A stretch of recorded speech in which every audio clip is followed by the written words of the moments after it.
Welcome to Authors Alcove for fantasy writers. This is episode 39, which means next time is going to be 40, which means that we only have I guess that'd be technically 13. I was going to say 12, but it's technically 13 episodes. Anyway, so this is the episode 39 of the Story Savvy series where Rebecca, a developmental editor with Heartbound Editing, is helping me self-edit my good story into a great one. She is an amazing developmental editor. Definitely go to her website if you are looking for a developmental editor, especially in the fantasy genre, especially romantasy, which is her specialty, but she was amazing with my middle grade book. Anyway, if you haven't already, I encourage you to like and subscribe to the podcast. You can also join the Authors Alcove community on Patreon or check out the membership site at authorsalcove.com. Last week, we went over dialing up uniqueness in our stories. Today, we're going to revisit our person tense and POV choices. So, welcome. Hello, hello. Yeah, I'm looking forward to diving in here today, revisiting narrative style, with the express purpose of cleaning it up as much as possible in self-editing. By the end of this episode, you will hopefully have a better grasp on how and why consistency in these things are important, and feel ready to dive into polishing them in your own work. So, how is what we are talking about today different from what we talked about around narrative style choices much earlier in the series?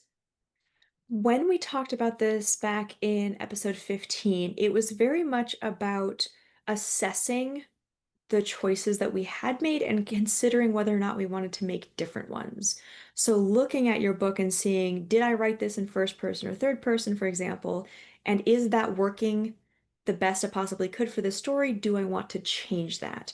What we are looking at around this today is just going through and catching any mistakes within those choices we might have made during the drafting or editing process.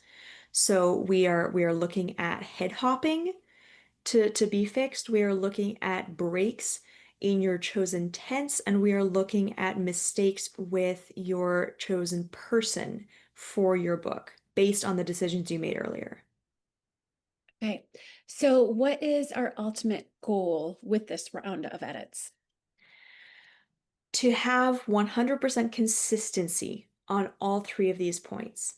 These are some of the most glaring page level mistakes readers will catch, and cleaning them all up helps a lot with readability, perceived skill of the author, perceived value of the written work, momentum, and reader immersion.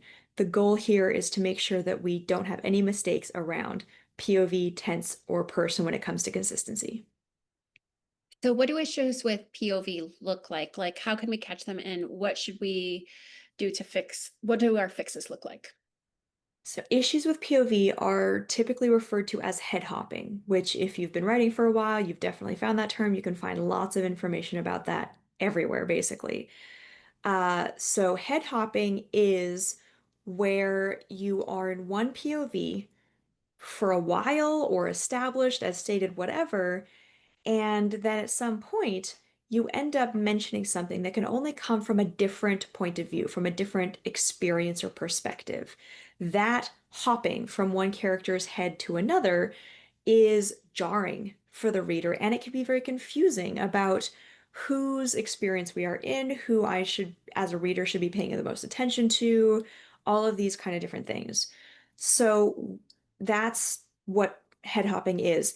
Specifically with dual POV or multiple POV, this tends to come up more because at some other point in the book, you are in that other perspective, you are in that other experience, and it becomes even easier to end up falling into different POVs within a scene, which is head hopping. Um, with omniscient narration, that isn't a thing. If you're writing omniscient, that means that you are either in nobody's head and you're very much sort of that deity perspective that's just looking down on things that are happening. You're not inside their emotions, or you are inside everyone's perspective. You are able to just sort of move between all of these different perspectives. Um, so an issue with omniscient would be, for example, staying in one POV for too long or being inconsistent with the kind of omniscient narration you're doing. But then having omniscient come into a book that isn't generally that is an issue to be fixed. Another POV issue to watch out for is a future perspective. And I almost always catch this in the last line or two of a chapter in a book. And it's where, the chapter is wrapping up and it's all coming together, and there's, a moment of sort of wrap up for that chapter, that scene. And the author will drop in a line of, and so would never, betray that trust or would live out the rest of his life believing that was true. You can't say that unless the story is very specifically being told by someone in the future of the story that is happening.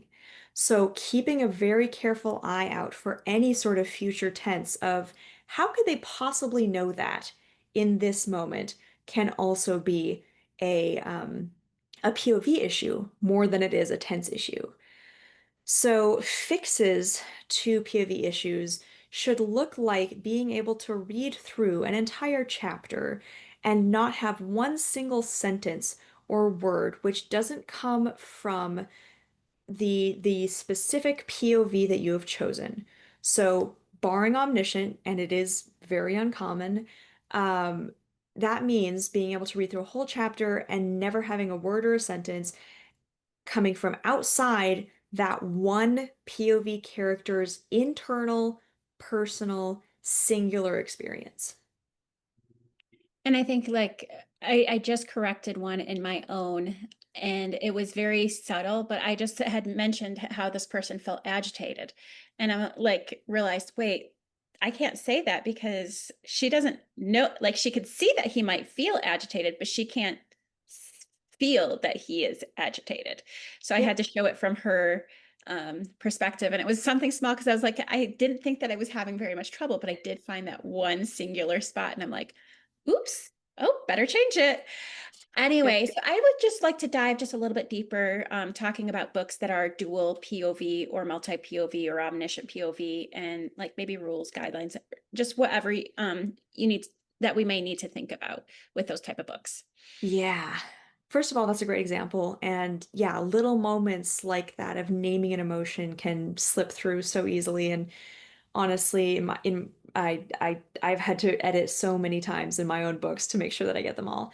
So in dual POV or multi-POV, where you have more than two characters who have POV scenes, the same rules absolutely stand. Only one POV per scene or per chapter is acceptable, and you must use a full scene break or chapter break anywhere where you move from one POV to another. Otherwise, that is head hopping and that is an issue to fix. And I warn folks away from overusing that tool instead of fixing the problem. If a scene that you have now split out because you need to change POV doesn't have a core scene event to itself with no further breaks in between there, like we talked about in episode 30, or that little scene fragment to change POVs ends up being less than 1,000 words so that you can hop over to that new POV for a minute, then you need to take that scene break back out and instead fix the head hopping so that it is consistent for long enough and consistent around one whole core scene event.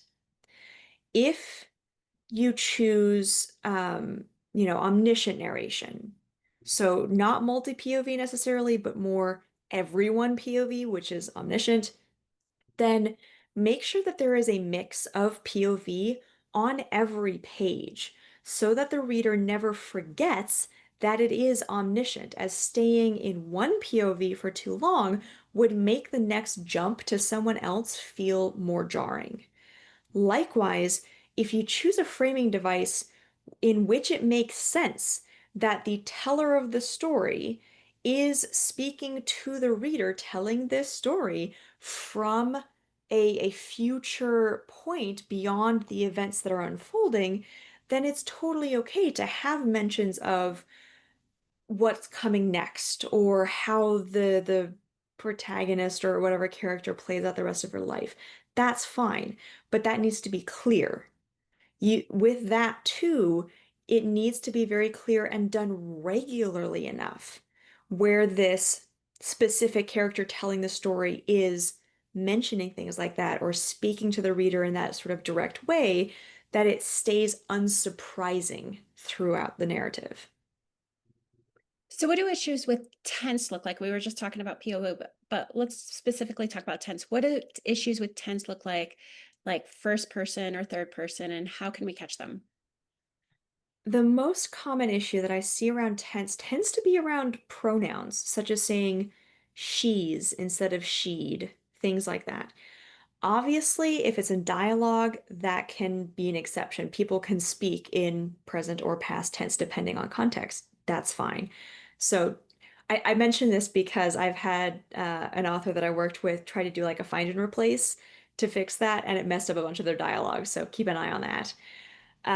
But yeah, if you aren't super clear on tense, because I think this can be tricky for a lot of people, I suggest that you start by giving yourself a foundational understanding of first versus past tense from Google. Once you really understand the difference between present tense and past tense, or future, if you really want to do that, it's very, very uncommon. Then when you do your next read of your book, keep an eye or an ear out for any exceptions to the rule that you picked for your book. If you chose past tense narrative style, then if you catch anywhere where you used present tense phrasing outside of dialogue, you need to fix that. The same goes for any tense choices. The only non-dialogue exception for this is internal thoughts, which should pretty much always be in first tense, even in past tense narration books. So what about the same question for person issues like first person versus third person? Pretty much the same answer. Make sure that you are solid on the difference between the different person options and keep an eye out for any deviations to whichever one you chose in order to fix it. The exception here, of course, is dialogue, and again, internal thoughts. Those should always be in first person if they are true internal, italicized, if we're talking about formatting, thoughts. Even if a third person narrated book is using these internal thoughts, they should still be in first person because it's essentially internal dialogue, and dialogue should be in first person when you're talking about yourself. So I'm not sure if this is two questions or just one, but like I know that it's super hard to catch in your own writing because you know what it says. So I guess one question is how can we catch them in our own writing? But even bigger than that, like let's say we realize that we have a huge issue of tense changes and that sort of thing. How do you suggest approaching or tackling these edits since they might feel a little overwhelming? Yeah, these are overwhelming. These are a lot of work.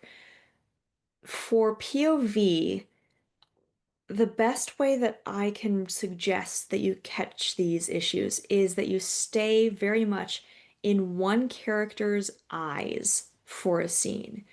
And the way that I did this in my own first book when I was really figuring out things like head hopping was I had a sticky note that had my protagonist's name on it, and I would stick it to my laptop screen as I was editing. And having either the name Angie or the name Daniel in my peripheral vision as I'm reading through allowed me to keep myself much more grounded in that one particular perspective. So if I was in an Angie POV scene and I'm scrolling through reading and I see a moment, so a mention of emotion, like you talked about earlier, or an observation that can only come from Daniel's POV, then get that little jarred feeling of, wait, no, I thought it was an Angie's POV. And reading through, really, really trying to keep yourself within the head of the POV character that you intend to be the only POV character for a given scene is the easiest way to do that. Um, let's see. So you can kind of also do this with tense and person. Have a sticky note, have it on the surface that you are reading your story on, and just keep that in your peripheral vision, literally and metaphorically, as you're reading through, so that if you catch something that isn't what it's supposed to be, it just catches like a little, burr on fabric, and you can stop, really assess it, and then ideally fix it. Uh, a little tip here would be if you catch a mistake that you made.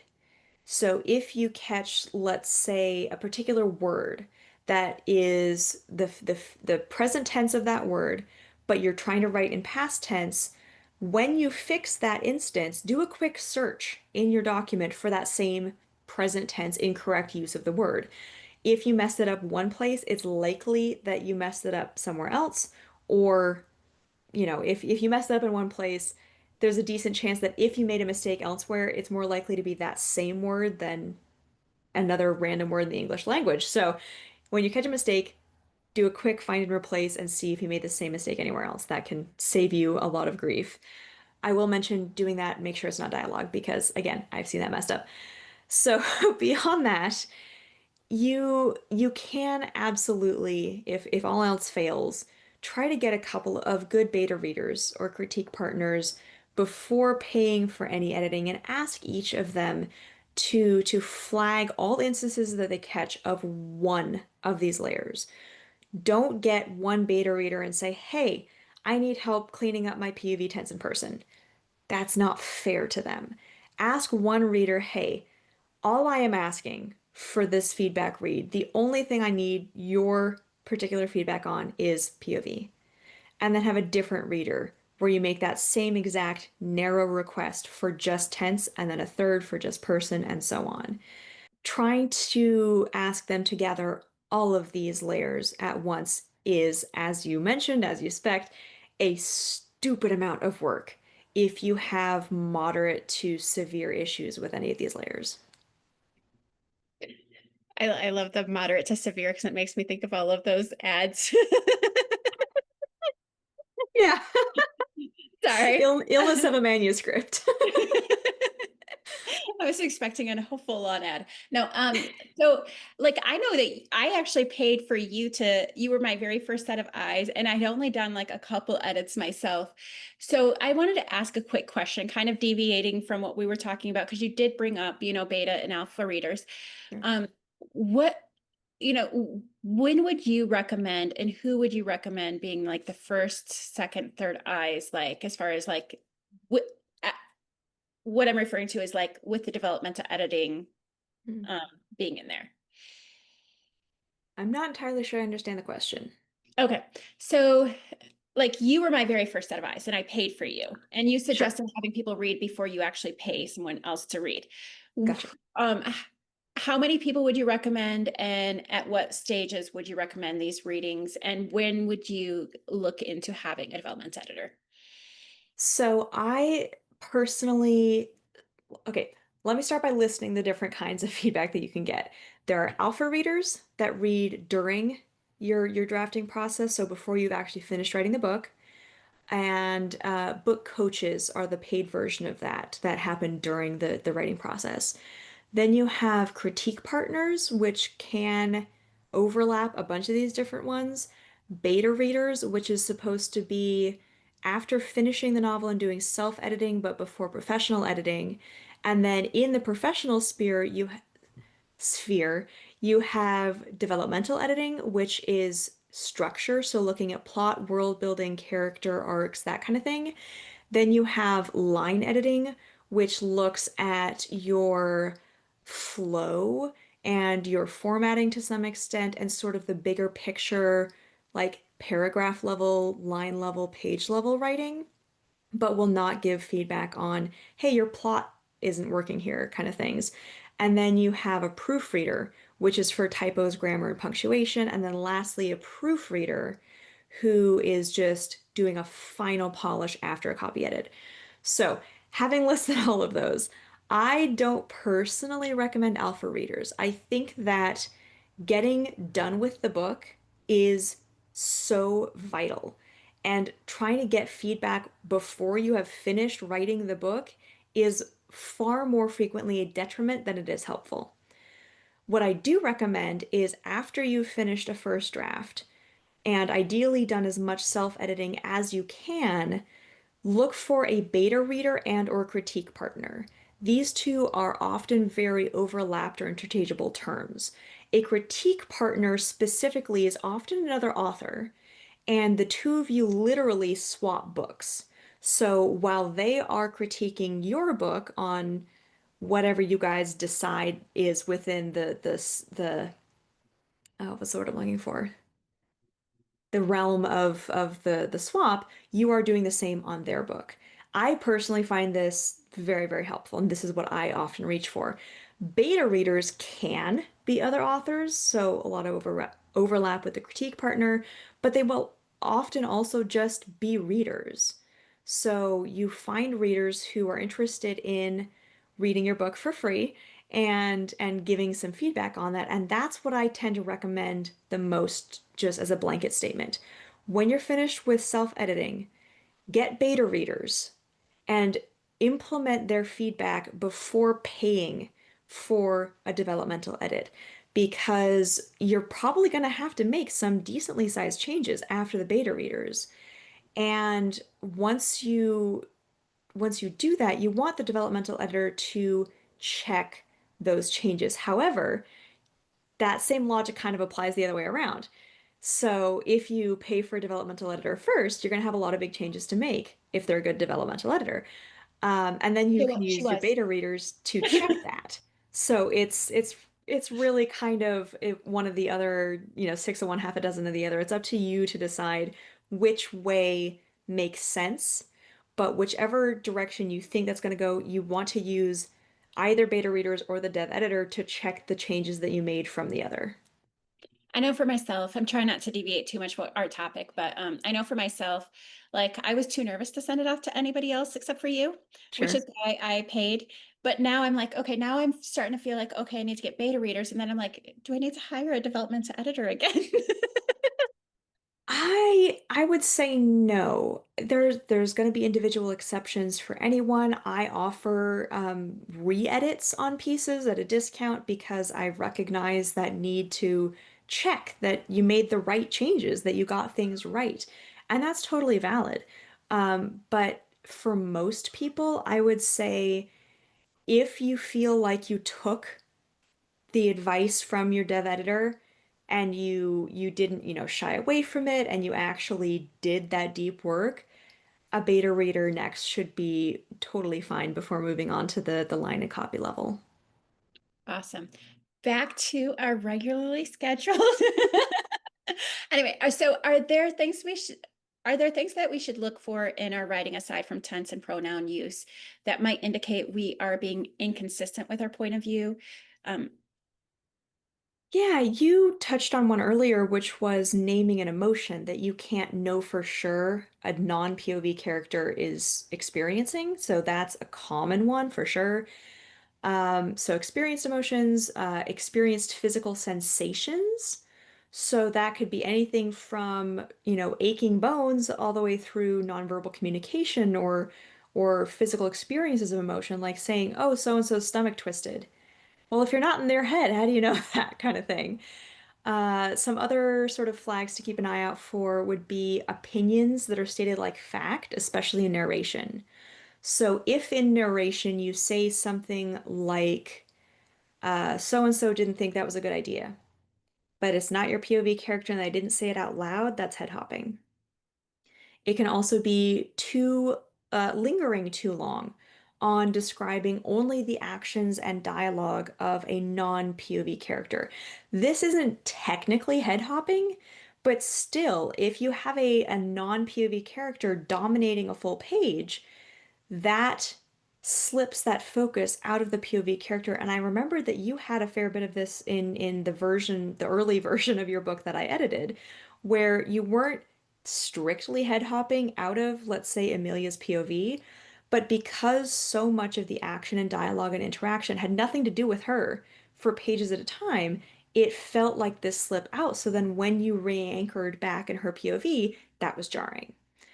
Another flag to keep an eye out for would be uh, presenting a known fact, which the POV protagonist does not know. So if you're writing, let's say, dual POV, and your main male character learned the big secret about the villain, and then in the next scene, it is her POV. If she now also knows the thing, that is potentially head hopping. One of the ways to fix this issue is simply show the POV character learning the fact or mention how they learned that fact. But if they seemingly magically, without being shown or told that they did learn this too, that they know this fact that they probably shouldn't, that can also come across as head hopping. So, for a moment, I'm going to talk about one of my favorite authors, Neil Shusterman. He is the author of the Scythe series. So, if you haven't read it, I strongly recommend it. My son-in-law was the one that had recommended it when he was like 16, 17 years old, and he hated reading. And I figure if someone who hates reading recommends a book, then you Yeah. should read the book. So anyway, so one of the things that he did in the final book in the series, the Scythe series, is that he did technically head hopping. Mm. But he did it in such a masterful way and it was such an event that had happened that you kind of needed to see all these different people's point of views. And he did it in such a masterful way. So I know that we do not have to follow this rule to a T. So if Sure. we're trying to pull something like that off, how can we do that in a way that feels natural and intentional and does not jar the reader? So, first of all, I just want to say I recommend learning to follow a rule before you intentionally break them. So, learn how to stay in one POV very cleanly and consistently before you attempt an omniscient POV or head hopping POV perspective. But if you do want to go that route after learning how to follow the rule, then there are a few tips to keep in mind when trying to do omniscient or intentional head hopping, which they're the same thing, if you want to attempt doing that well. So, first of all, be consistent in that form from page one so that the reader gets to adjust to it early on and that they don't lose track of the fact that that is an established expectation for that book. Second, put extra work into making sure that the who, where, and when is super clear in and after each shift in POV or hop from one head to another, like we talked about in the last episode. No, sorry, not last episode, a couple of episodes ago. Third, make sure that you have a mix of POVs very regularly and consistently, like I mentioned earlier in this episode. If you go from close or limited POV for several pages and then hop to omniscient of any kind, that's going to be much more jarring and confusing than if you keep the POV consistently floating above all of the avatars, or at least try to stay in more than one internal experience on any given page to keep that aspect, that omniscient aspect, visible at all times. So wrapping up, I just have one last question for you. When should we be tackling these errors? Is it okay to worry about this after beta readers, etc.? We kind of talked about that a little bit. Mm, So, like I mentioned earlier, if you really, really can't spot the issues in your own work on these layers, you can try waiting until during or after the beta process. But honestly, having more than a few issues about any of these is one of the quickest ways to lose good faith with your beta readers, and you don't want that to happen. I've been running a beta critique swap group for a couple of years now, and on the rare occasions I have a reader tap out on a book that they'd signed up for a different author in the group, the the overwhelming reason that they give for doing so is that there were a lot of tense or person or POV issues, like head hopping. On the professional side, you really don't want to pay for this much extra work for a professional editor if that doesn't make sense for you, if you feel like you could do better on your own first. And it's fine if you don't. But for example, I only offer full flagging of every single instance that I catch of head hopping or tense or person issues with my premium service, which is what you went for, which was great, which is fine. But I do this because flagging all of the issues around head hopping, tense, or person takes a whole extra read and many, many hours of extra work as a professional editor. If I only catch maybe 3 to 5 spots where there's head hopping or tensor person issues in a whole book, sure, I will absolutely flag those specific spots at any of my services. But if I catch a good few issues on any of these layers just in the first couple of chapters, then that's way beyond the scope that I can do for the time and effort and expertise that I'm putting in for most clients. And I have to then force myself to ignore those layers of issues in order to provide the feedback on the character arcs and the plot and the world building, which is my actual job as a developmental editor specifically. So, long answer short, uh, right now, in your self-editing, is the right time to polish these three aspects. You have in this at this stage in the process, if you're following this series, probably already done the massive majority of your structural or big chunk reworking, which is most likely to introduce these POV person or tense issues, but you haven't yet wasted a whole bunch of polishing and typo correcting and comma adjustment work, which these POV and tense in person rewriting and reworking can often overwrite and make the time that you spent fixing up those smaller things wasted. Well, thank you so much for your insight. It has always helped me so much. I appreciate it. You're very welcome. And next week, I'm excited to announce that we will be starting the final module of this series, which is specifically for the line level and copy level polishing. Specifically, next week, we are going to kick off talking about reducing redundancy. For now, I really want to thank everyone for following along with this series. If you know any other authors who are nearing the end of their first draft or struggling with revising or rewriting their novel, please direct them towards this series. The more authors that we can help understand and finish the process of self-editing, the better. Thank you, Agnes, for joining me, and I will talk to y'all next week. Thank you. Bye.